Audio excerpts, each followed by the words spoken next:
Instagram, how to see who blocked you. Hey everyone, welcome back to our channel. In today's video I will guide you on how you can find out who blocked you on Instagram, so make sure to watch the video till the end.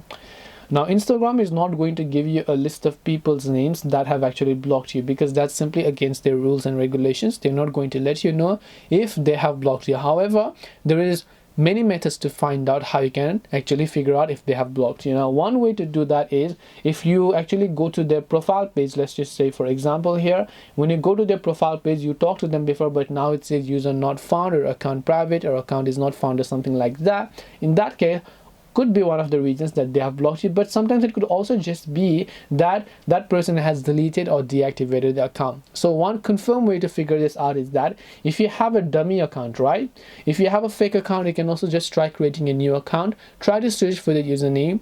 If their profile shows up on your dummy account but it doesn't show up on your main account on which you think they have blocked you, there's 100% chance that they have blocked you on your main account. And that's the main way to figure out. If you have your friends or family, or your mother or father, or your relatives, siblings, or anyone, just try to search their name from their Instagram account and then see if their name shows up. If their name shows up on others' profiles but not on your profile, then they have blocked you on Instagram. So hope this video helped you. If you have any questions, feel free to leave them down. Thank you for watching and see you in the next video.